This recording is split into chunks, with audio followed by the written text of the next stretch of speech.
Ribuan roket pejuang Hamas seolah memberikan tamparan keras kepada Israel yang selama ini sangat sombong dengan teknologinya.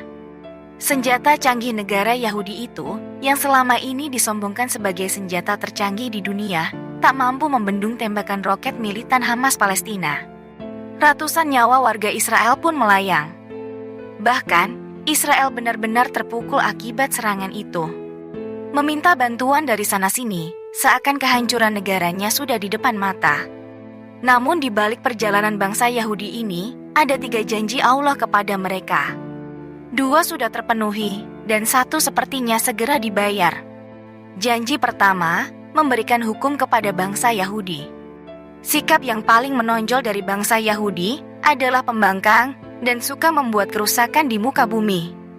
Janji Allah ini sesuai dengan firman-Nya dalam Al-Quran yang berbunyi, "Dan telah kami tetapkan terhadap Bani Israel dalam kitab itu.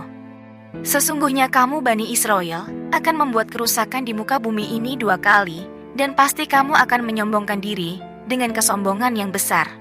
Maka apabila datang saat hukuman bagi kejahatan pertama, dari kedua kejahatan itu, kami datangkan kepadamu hamba-hamba kami yang mempunyai kekuatan besar, lalu mereka merajalela di kampung-kampung. Dan itulah ketetapan yang pasti terlaksana." Al-Quran Surat Al-Isra ayat 4-5. Saat bangsa Yahudi melakukan kerusakan pertama ayat ini turun. Kemudian datanglah hamba-hamba Allah untuk menghancurkan bangsa Yahudi ini. Mereka diusir sampai bercerai-berai di seluruh penjuru dunia. Saat kepemimpinan Umar bin Khattab, seluruh bangsa Yahudi diusir dari tanah Palestina dan Syam.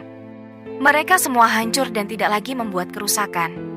Selanjutnya janji Allah yang kedua kepada bangsa Yahudi adalah kebangkitan dan kejayaan bangsa Yahudi. Setelah mengalami kehancuran dan bercerai-berai, Allah menjanjikan hari kebangkitan dan kejayaan kembali bagi bangsa Yahudi. Allah memberikan kesempatan kepada bangsa Yahudi untuk mengalahkan orang-orang yang telah mengusirnya mereka dahulu. Bisa dilihat, bangsa Yahudi sudah menduduki kembali tanah Palestina dan Syam. Ini sesuai firman Allah dalam Al-Quran. Kemudian kami berikan kepadamu giliran untuk mengalahkan mereka kembali, dan kami membantumu dengan harta, kekayaan, dan anak-anak keturunan, dan kami jadikan kamu kelompok yang besar. Al-Quran Surat Al-Isra ayat 6. Kedua janji Allah ini sudah terpenuhi. Buktinya bangsa Yahudi kemajuan ekonomi dan politik Yahudi sangat luar biasa. Namun, Yahudi kembali menyombongkan diri dan kembali membuat kerusakan di muka bumi. Nyaris seluruh kekuatan militer negara barat mendukung Yahudi. Namun janji kedua yang sudah terjadi itu tidak akan lama. Sebab janji ketiga akan dibayar. Lantas apa janji Allah yang ketiga?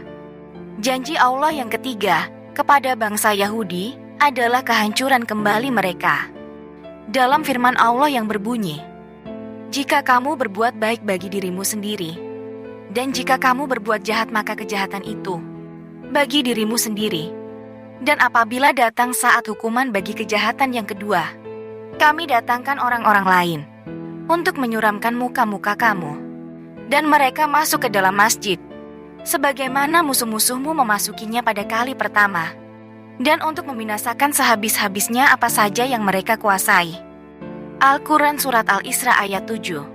Dari ayat ini orang-orang Yahudi akan merasakan kembali kehancuran mereka seperti janji Allah yang pertama. Kesengsaraan rakyat Palestina atas penindasan bangsa Yahudi yang juga dikenal Zionis itu akan segera berakhir.